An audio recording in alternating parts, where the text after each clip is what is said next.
I still don't drive at night anymore, especially in winter, especially when the roads are empty and the snow falls hard enough to erase the world. Because 3 years ago, I learned that some roads don't lead anywhere, they just keep you. That night, I had left my cousin's place around 11, later than planned, with light snow drifting down and sticking to the windshield in soft, harmless flakes.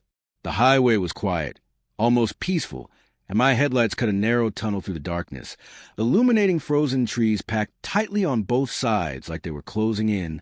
I remember turning the radio on for company, only to be met with static on every station, a dull hiss that made the silence feel heavier instead of lighter. My phone had no signal either, but I didn't think much of it at the time. I checked my GPS, saw that it said 1 hour remaining, and relaxed, settling into the drive while the snow slowly thickened and the road beneath me disappeared under fresh white layers. After what felt like a long time, long enough that my legs felt stiff and my eyes burned, I glanced down again. 1 hour remaining. I frowned, telling myself the GPS was probably lagging or recalculating, but a tight feeling formed in my chest that I couldn't explain. I kept driving, watching the same bends in the road repeat themselves, watching the same frozen trees flash past in the same patterns. That's when I noticed the gas station. It sat alone on the right side of the road, half buried in snow, with a single flickering light above a broken sign. It looked abandoned, like it hadn't been used in years, and something about it made my stomach twist. I passed it without slowing down, telling myself I'd stop at the next one if I needed to. 10 minutes later, I saw it again. The same gas station, same flickering light, same broken sign. That's when the calm finally cracked. I checked the GPS again, heart pounding now, and it still said 1 hour remaining. The snow was coming down heavier, muting the world until even the sound of my tires felt distant, and the trees seemed closer than before, their branches leaning inward like ribs around the road. I told myself I was tired. That winter driving messes with your sense of time. But then I saw a movement beside my car. I turned my head sharply and saw nothing but snow swirling in the darkness. But when I glanced at the side mirror, my blood ran cold. There were footprints in the snow running alongside my car, perfectly shaped barefoot, keeping pace with me no matter how fast I went. I slowed down without meaning to, my hands shaking on the wheel, and when the car finally came to a stop, the silence slammed into me so hard it felt physical. The engine idled softly, the headlights illuminated empty road, and for a moment nothing happened. Then there was a knock on my window. 2 slow taps. Deliberate. I screamed and turned, but there was no one there, only darkness and falling snow. When the knocking came again, closer, more impatient, panic took over. I slammed my foot on the gas and sped forward, heart racing, breath shallow, afraid to look anywhere but straight ahead. That was when my phone buzzed. The GPS screen flickered, glitched, and the text changed to something that made my stomach drop. You have arrived. I hit the brakes so hard the car skidded sideways, stopping in the middle of the road. There was no house, no driveway, no destination, just endless snow and frozen trees. Then my headlights caught a sign ahead, almost completely iced over, but clear enough to read, "Welcome back." The moment I saw it, I noticed the footprint again, but this time they weren't beside the car. They were leading away from it toward the trees, and mixed among them was a set I recognized immediately. Mine. I don't remember deciding to leave the car. I just remember the door opening and the cold rushing in, biting through my clothes like it was alive. The forest was unnaturally still, no wind, no falling snow, no sound at all, and my footprint stretched ahead of me as if I had already walked this path before. With every step, the trees grew closer, darker, their branches locking together overhead, and soon I couldn't see the road anymore. As I walked, I realized I wasn't alone out there.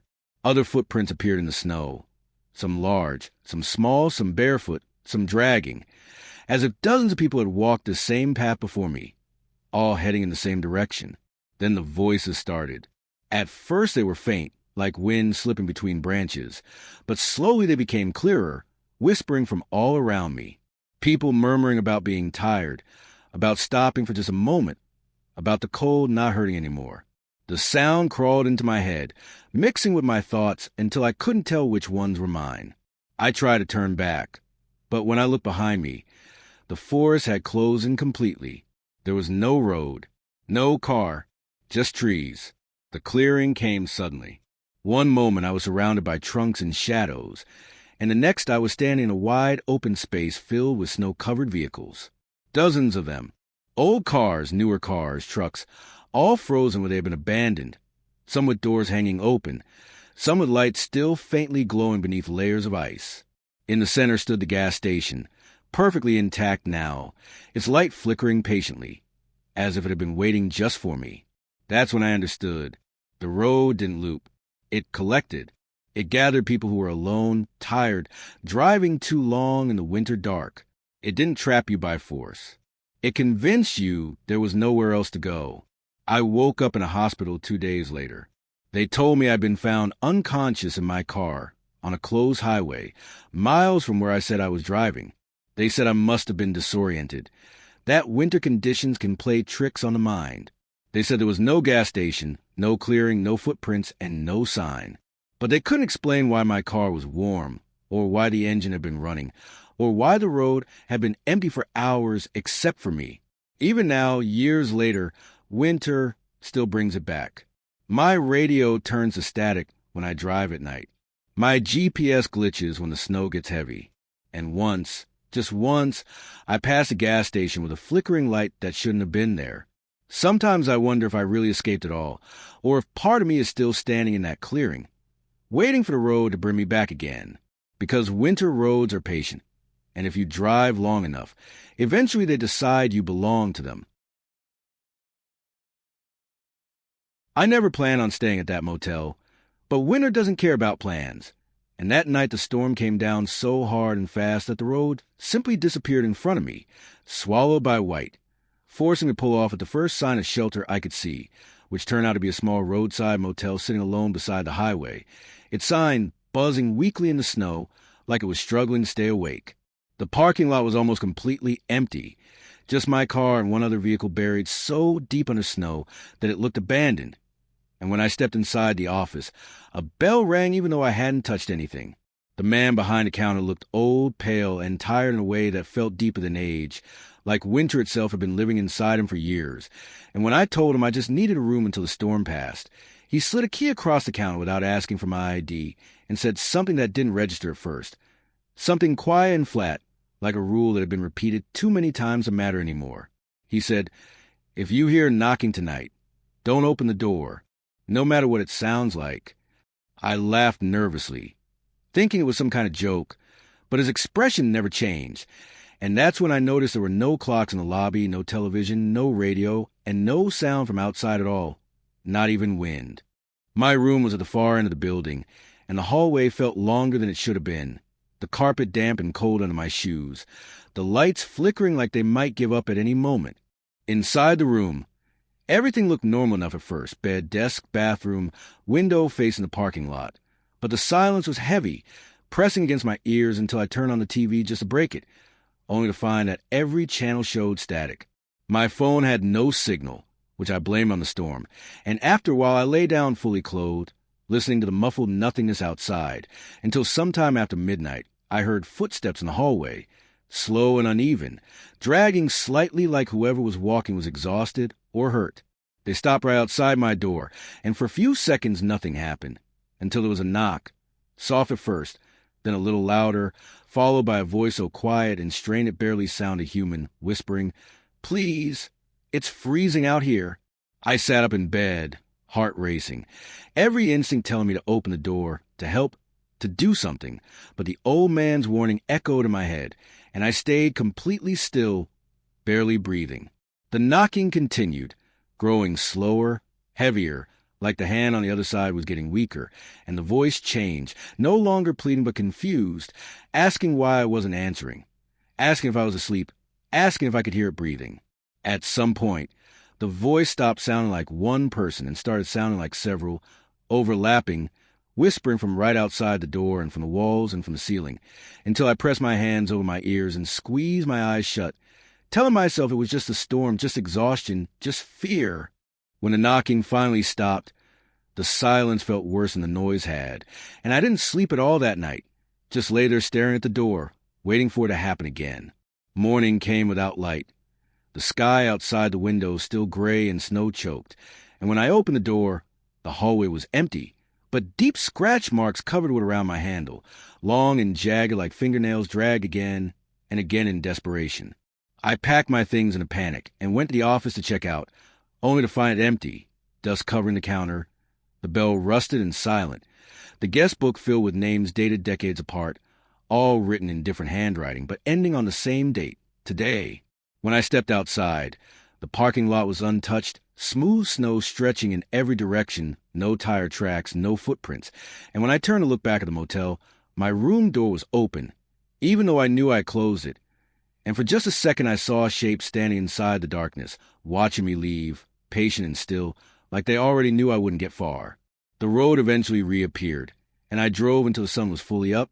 But even now, years later, when winter storms hit and the knocking sound comes from my own front door, I remember the way that voice changed, and I wonder if it ever really stayed behind, or if it's still out there, following the road, waiting for someone else to stop. I had always loved winter hiking alone, not because I was reckless, but because I needed silence the world refused to give me, and that morning I drove deep into mountains while a heavy snowstorm began to settle over the forest, painting everything white and muffling the world into something unreal and endless, and I parked my car at the trailhead, pulled my boots tight, adjusted my pack, and stepped into the forest while the sky was still pale and oppressive, feeling immediately that the snow, the trees, the air itself was thicker here than anywhere I'd ever been, as if the forest itself was breathing and watching me, and at first it was peaceful enough, the steady crunch of my boots, the rhythm of my own breathing, but after an hour the peace started to twist, the snow falling harder, covering the path behind me, erasing my tracks as if I had never walked there at all, and I realized with a chill that not a single sound existed beyond my own movement, no birds, no distant animals, no whine through the branches, just absolute, unnatural silence that pressed on my ears and settled in my chest like a living thing. And that's when I first heard it, a voice far ahead, faint, weak, calling for help. Hello? Over here. And I thought relief, thinking it was another hiker, and I answered, I'm coming. Only for the voice to repeat itself farther away, always the same distance, always just ahead, and every instinct in me told me something was wrong, that it wasn't human, that it was mimicking the idea of a human voice, but my legs carried me forward anyway. As I walked, I noticed footprints forming in the snow beside me, small, barefoot, perfect and new, leading forward with no signs of origin, no signs of life to create them, and my heart began to pound as I turned to head back, only to find the forest behind me had shifted, the trees rearranged, the snow thickening, the trail completely gone, branches leaning together like ribs overhead, and my compass spinning uselessly, my GPS frozen, my hands going numb despite gloves, and the voice returned, this time behind me, whispering my name softly, tenderly, coaxing me, Mark, over here, we're cold too, come with us. And when I spun around, there was nothing, yet footprints kept appearing in slow circles around me as if something invisible was pacing, calculating, studying me, and I ran, stumbling over roots and rocks hidden beneath snow, the shapes of the forest bending in ways that didn't make sense, the sky dimming unnaturally. Eventually, I stumbled into a clearing so wide and untouched that it seemed impossible, and in the center lay dozens of backpacks half buried in snow, some old, some new, carefully arranged in piles, and I recognized one immediately from a hiker who had vanished years ago, and that's when I noticed the shape's tall, thin, shadowy figures leaning from between trees, moving unnaturally, stretching limbs that shouldn't bend the way they did, tilting closer, circling patient, and the voices began, overlapping, layered in the air around me, some crying, some laughing softly, some coaxing, some cold and unfamiliar, one even sounding exactly like my brother calling my name, saying, Mark, it's okay, stay with us. And my mind began to twist, thoughts slowing, legs heavy, chest tight, the snow beneath me suddenly warm, inviting, almost like it was swallowing me, and I understood too late that the forest didn't want to chase me, didn't want to harm me violently. It wanted me to give in, to sit, to be still long enough for it to claim me. And I did, my body collapsing onto snow as my hands fumbled at the straps of my pack, and the shapes leaned closer, voices softening, urging me to rest, to stop resisting, to join the others who had walked these paths alone before me. And I heard them whispering every name they could remember from every season, every lost hiker, every soul who had entered these woods in winter seeking silence. And time itself stopped, the snow frozen in midair, the forest frozen around me. And when I woke, or I think I woke, I was lying at the edge of the park near a trail that wasn't the one I had entered, with no footprints leading away, no signs of struggle, just my pack resting neatly on top of a pile of others, and the footprints in the snow, small, barefoot, patient, leading deep into the forest where no one could see.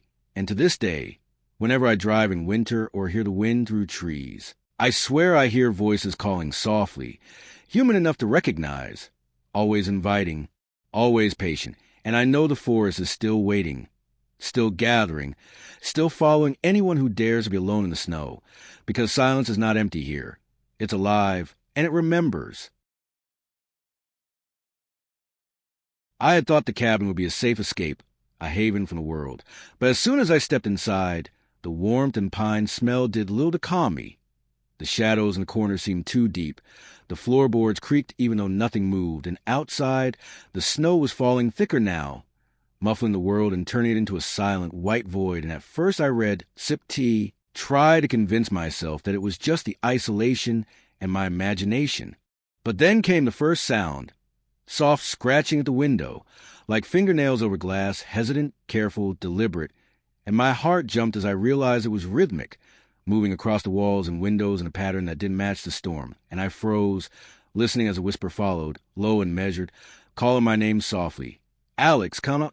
And I swallowed, telling myself it's just the wind, just branches. But instinct clawed at me, the kind of primal dread that roots you to A, place while screaming for you to run. And I could see the shadows shifting just beyond the window, blurry figures leaning slightly, tall, impossibly thin, but no detail, just outlines watching, waiting, as if measuring my fear. The knocking began again, louder, more insistent, echoing through the cabin, bouncing from wall to wall, and I felt my chest tighten, breath short, and when I tried to call someone, my phone was dead, drained as if by the presence itself, leaving me completely alone, entirely vulnerable, and every noise became amplified.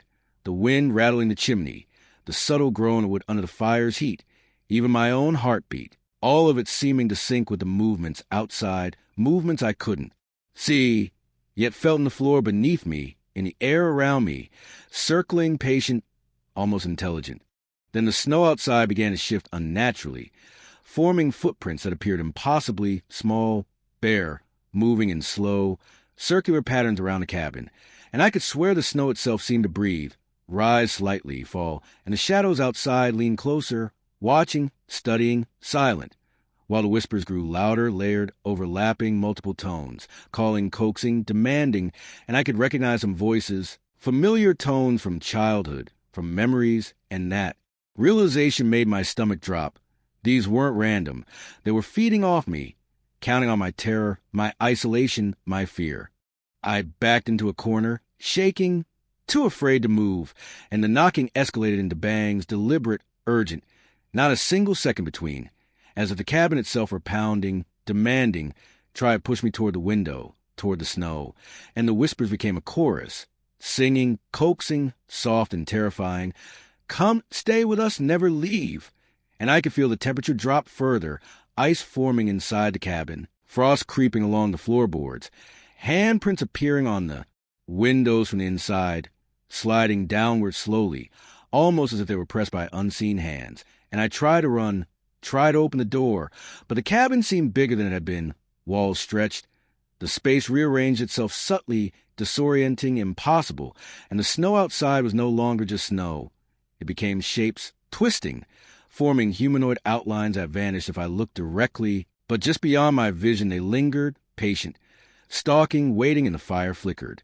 Violently, struggling against some cold draft I could not see, some force that existed in the very air, and I realized with bone-deep terror that the cabin, the snow, the forest itself was alive, aware, and it had chosen me to stay, to witness, to feel the dread of isolation until my mind broke, and hours passed like days, the knocking, the whispers, the shifting snow never stopping, and when finally, exhausted, I fell into a fitful sleep, I dreamed of shadows pressing against me, voices, whispering my own name, cold fingers brushing against my skin.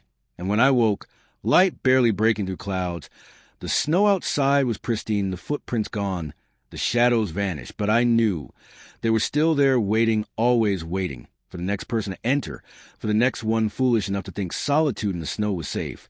And I never returned, never will, because a cabin is patient, the snow is patient, and they remember everyone who dares to be alone. The storm had come suddenly, a blizzard sweeping across the mountain so fast that the road disappeared beneath a sheet of white in moments, and I was driving cautiously, visibility almost zero, when I saw the first figure, standing perfectly still in the middle of the road, pale against the snow, human shape but wrong, and my heart froze. My foot slammed the brake, tires skidding in for a second. I thought it would vanish. But then another figure appeared, then another, lining the road in impossibly straight formation, all tall, thin, featureless. And when I tried to speak, my voice caught in my throat, frozen, and one of them raised a hand slowly, deliberately, pointing toward the edge of the woods, as if inviting me, daring me to follow. And I realized if I obeyed, I would leave the road, leave safety, disappear into the storm with them, and every instinct screamed to reverse. But the snowstorm pressed in, visibility zero, tires spinning uselessly, engine stalling, and I was trapped alone in the frozen night. The figures began moving toward me, slow, deliberate, sliding silently over the snow, and then the whispers began, low, multiple, overlapping, calling my name softly, coaxing me.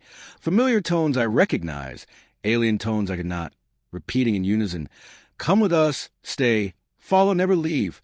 And I noticed the snow on the windshield was frosting from the inside, fingerprints appearing, small, bare, smearing downward as if someone or something was pressing hands against the glass, waiting for me to move, waiting for me to obey. I realized with gut-deep terror that the storm, the road, the snow, and these shapes were alive, patient, aware, and that every year they waited for someone like me, someone isolated, someone vulnerable.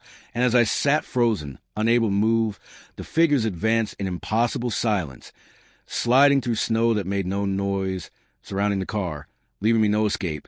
And I understood that winter didn't just hide the world. It collected it, claimed it, preserved it, and that the blizzard was no accident but a mechanism of patience, a trap that only revealed itself when you were alone, tired, and desperate. And I could feel it, the presence, wrapping around my senses, freeze in the air, the snow thickening impossibly fast. And though the next morning the road would appear clear, tire tracks erased, storm past, the shapes gone, the footprints invisible, I knew they were still out there, waiting for the next traveler to pull over, the next soul to wander too far into the storm, patient, silent, relentless. And even now, years later, when snow falls on mountain roads, I feel the whisper in the wind, soft, coaxing, human yet not. And I know winter never releases those it notices, never forgives, and it always waits for the next person alone enough to answer its call.